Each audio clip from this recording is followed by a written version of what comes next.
font le Var. Bonjour à tous et bienvenue pour cet épisode de Ceux qui font le Var, avec aujourd'hui un invité qui compte vraiment pour nous. C'est Fabrice qui a monté son entreprise qui s'appelle Certi Nuisible et qui va nous partager son parcours, ses histoires, ses moments d'entrepreneur mais aussi d'individu. Parce qu'une histoire entrepreneuriale, forcément, ça partage aussi des discussions dans un couple, en famille, et ça a des impacts sur son entourage et tout ça. Donc, bonjour Fabrice. Bonjour Laurent, bonjour.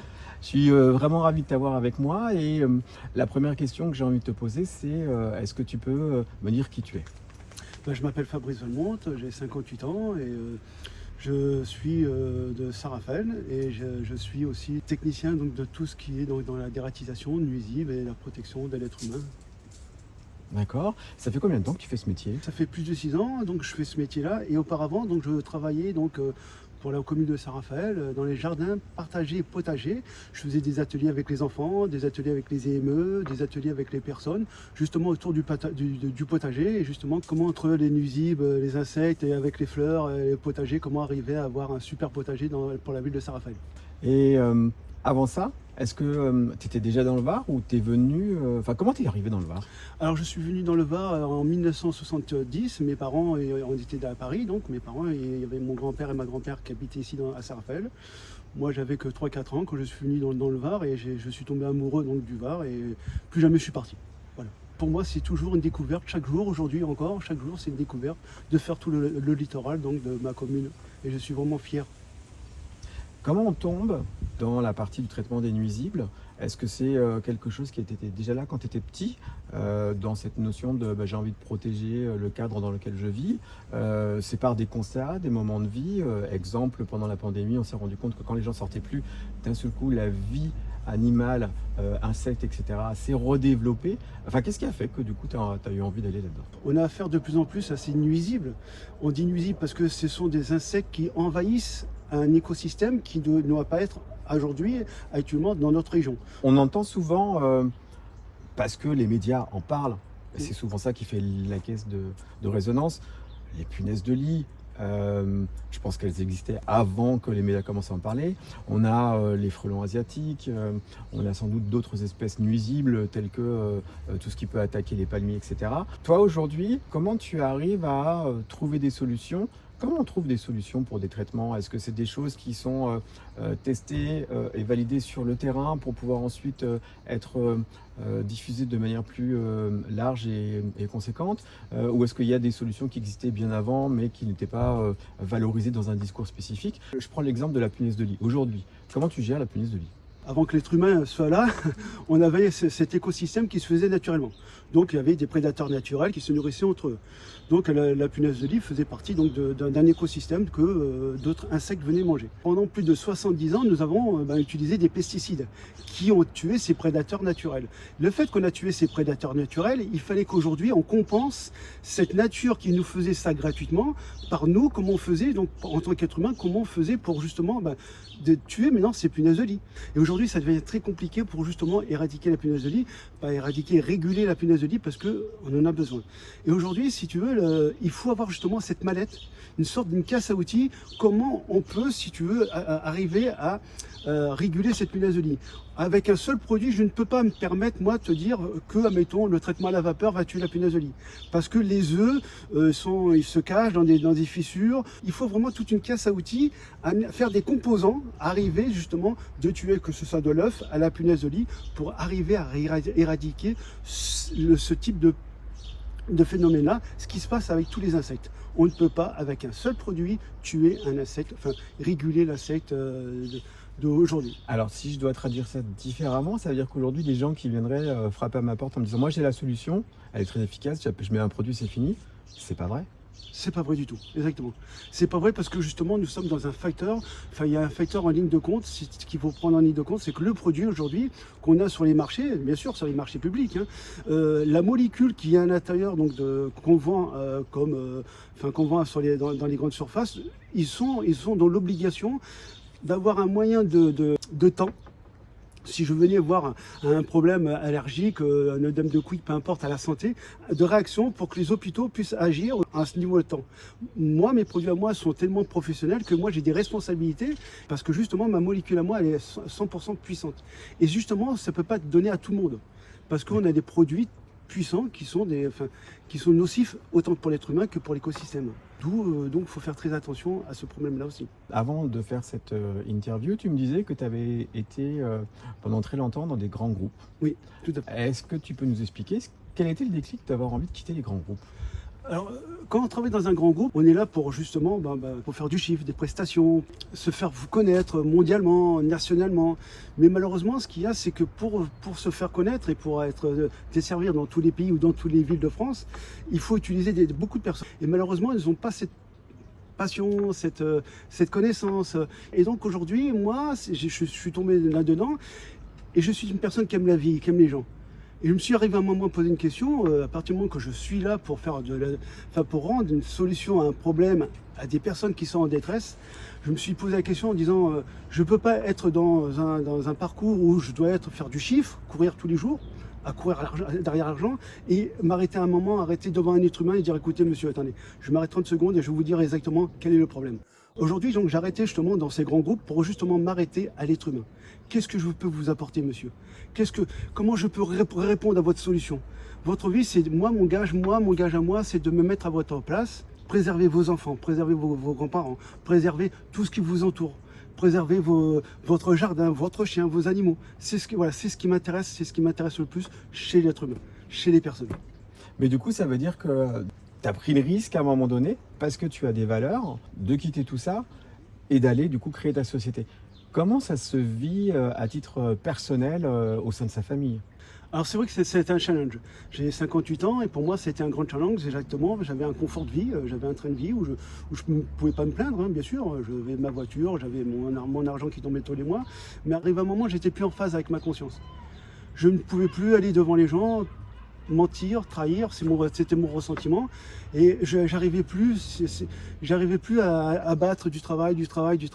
Et je me suis dit, arrivé un moment, je me suis dit stop, je me suis remis en question, j'en ai parlé avec ma femme, avec mes enfants, en disant voilà, je vais tout arrêter pour me mettre à mon compte, me lancer à mon âge et me lancer ce nouveau challenge pour justement aider, sensibiliser les personnes, faire de la prévention au lieu de faire de la destruction massive des insectes et des animaux, quoi. Et est-ce qu'il y a eu un moment précis dans cette prise de décision? Je dis n'importe quoi. Est-ce que c'est parce qu'à un moment donné, quand tu étais dans ce groupe, tu étais en intervention chez des clients et tu as été confronté à des personnes humaines qui t'ont encore plus projeté sur non mais là je peux plus y aller, il faut que j'arrête là? Si tu veux, oui Laurent, exactement, j'ai une petite anecdote si tu veux bien. On m'avait appelé pour une intervention de punaises de lit. C'était Huguette et Raymond qui habitaient dans une petite villa pas loin de Fréjus. Et si tu veux, donc cette personne-là, c'était des personnes en détresse. Donc je suis venu donc faire mon intervention et j'ai vu donc ce petit couple-là, ils m'ont ouvert la porte et ils m'ont dit voilà bonjour monsieur, nous avons un souci de punaises de lit. Et nous voulons avoir votre diagnostic et nous voulons savoir votre ressenti. Est-ce qu'il y en a encore des punaises de lit? Donc je rassure Huguette et Raymond, bien sûr. Et je fais mon diagnostic dans la chambre et effectivement, je vois qu'il y avait une de punaises de lit, mais qu'ils étaient mortes. Mais bon, c'était pas dramatique du tout.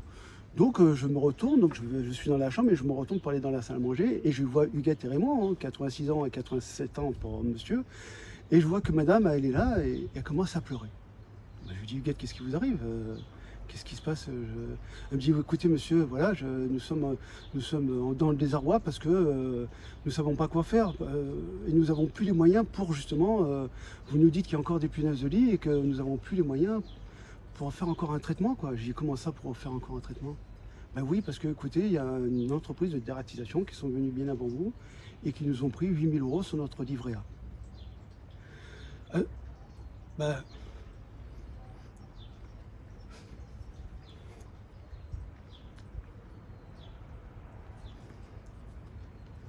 C'était le plus compliqué du coup d'être confronté à, dans ton métier, il y a des gens qui respectent pas l'humain. C'est ça, tout à fait. J'étais vraiment touché par ces personnes-là.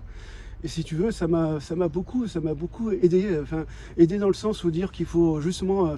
J'ai pris cette résolution en disant qu'il faut faire quelque chose là. On ne peut plus laisser des gens comme ça enfin, dilapider d'autres personnes, ou les mentir, ou les trahir. Et c'est à ce moment-là que j'ai pris la décision donc, d'aider ces personnes-là. Tu me disais aussi qu'il y a beaucoup de choses qui te déçoivent humainement parlant. Par exemple, quand tu as des gens qui sont dans ton métier, qui souhaitent faire des traitements, que c'est anti-moustique ou autre chose, mais qui font ça alors qu'en fait, on est en plein soleil, en plein après-midi, et on sait que les UV font que le produit il est mort en moins de quelques minutes. Est-ce qu'il y a quelque chose que tu pourrais partager, qui permettrait à des gens comme Huguette d'être un peu plus en vigilance par rapport à des propositions de traitement, alors que tu sais que ça ne peut pas se faire à telle heure, à telle heure? On appelle ça de la lutte alternative.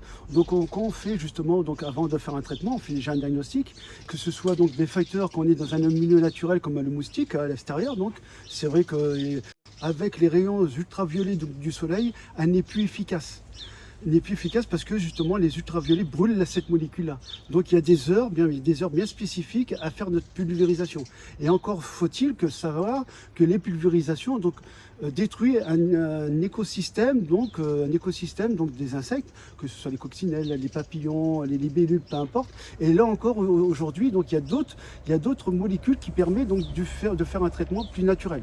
J'ai dans ma caisse à outils des bornes, on appelle ça des bornes à moustiques, qui sont à base de CO2 qu'on peut mettre à l'intérieur, donc dans les écotés jardins, dans les collectivités, peu importe, et qui sont tout à fait naturelles. Ce sont des bornes avec des phéromones qui dégagent du CO2 en tant qu'être humain, qui aspirent donc les moustiques, et que là aussi, donc c'est une alternative naturelle qui peut se faire au détriment de la pulvérisation, comme pour les rongeurs. La loi stipule qu'on n'a pas le droit de mettre de la matière active pendant 1 an. La loi stipule qu'on a le droit de mettre de la matière active que 35 jours dans l'année. La question se pose du coup sur les traitements préventifs dans les espaces collectifs où on voit de la mort au rat qui traîne dans les caves pendant 1 an. Ça, c'est interdit? C'est totalement interdit, oui, tout à fait. Tout à fait. Pourquoi? Parce que justement, aujourd'hui, il y a un manque de savoir. Et justement, pour avoir cette connaissance-là, il faut étudier toutes les lois qui sortent aujourd'hui. Ce que fait l'OMS, ce que fait l'ARS, ce que fait l'ANSEM. Et nous sommes dans l'obligation d'avoir ce suivi, justement, parce qu'aujourd'hui, ils sont à même mieux de répondre à nos questions à nous. Aux questions que l'être humain demande, enfin, que les lois protègent la nature et notre environnement. Pour toi, c'est important du coup qu'un dirigeant d'entreprise soit sensible autant à la nature qu'à l'impact de ce qu'il fait au quotidien sur toutes ses actions? Nous vivons dans un monde où tout vit. Que ce soit une molécule, que ce soit un insecte, que ce soit même les arbres. Nous sommes dans un monde de vivant, tout vit.